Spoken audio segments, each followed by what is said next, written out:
പിതാവിന്റെയും പുത്രന്റെയും പരിശുദ്ധാത്മാവിന്റെ നാമത്തിൽ ആമേൻ.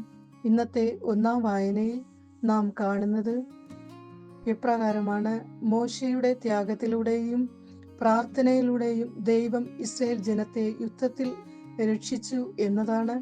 ദൈവപുരുഷന്റെ വാക്കുകളും ത്യാഗങ്ങളും പ്രവർത്തനങ്ങളും നമ്മെ വിശുദ്ധിയിൽ ജീവിക്കുവാൻ വഴിയൊരുക്കട്ടെ. നാം മറ്റുള്ളവർക്ക് താങ്ങും തണലുമായി ജീവിക്കാം.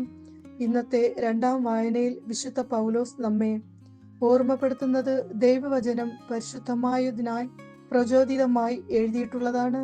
ദൈവവചനം പരിശുദ്ധാത്മാവ് മുദ്ര ചെയ്യപ്പെട്ടതാണ്. ദൈവവചനം നമ്മെ നല്ല കാര്യങ്ങൾ പഠിപ്പിക്കുന്നു, നമ്മുടെ തെറ്റുകൾ തിരുത്തുന്നു, നീതിയിൽ നമ്മെ പരിശീലിപ്പിക്കുന്നു, നല്ല പ്രവൃത്തികൾ ചെയ്യാൻ നമ്മെ പ്രാപ്തരാക്കുന്നു. ദൈവവചനത്തിന് പ്രാധാന്യം നൽകാം. ദൈവവചനം വായിക്കാം, ധ്യാനിക്കാം, ജീവിതത്തിൽ പ്രാവർത്തികമാക്കാം. നിറയെ ആത്മാക്കളെ സ്വർഗത്തിനായി നേടാം. ഇന്നത്തെ സുവിശേഷത്തിലൂടെ യേശു നമ്മോട് പറയുന്നു, നാം ഭഗ്നാശരാകാതെ എപ്പോഴും പ്രാർത്ഥിക്കണം എന്ന് തന്നെ. രാവും പകലും ദൈവത്തെ വിളിച്ചു കരയുന്ന ദൈവത്തിന്റെ തിരഞ്ഞെടുക്കപ്പെട്ടവർക്ക് ദൈവം നീതി നടത്തി തരും. ദൈവത്തിലുള്ള നമ്മുടെ വിശ്വാസം വളർത്താം. പരിശുദ്ധാത്മാവിന്റെ സഹായവും അപേക്ഷിക്കാം.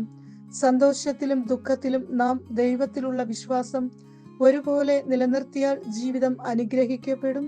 ദുഃഖങ്ങളിലും പ്രയാസങ്ങളിലും ദൈവത്തിന്റെ സ്നേഹം അനുഭവിക്കാം, മനസ്സിലാക്കാൻ ശ്രമിക്കാം. അതിനായിട്ടുള്ള കൃപാവരങ്ങൾ പിതാവായ ദൈവം നമ്മൾക്ക് ഓരോരുത്തർക്കും നൽകട്ടെ എന്ന് പ്രാർത്ഥിക്കുന്നു.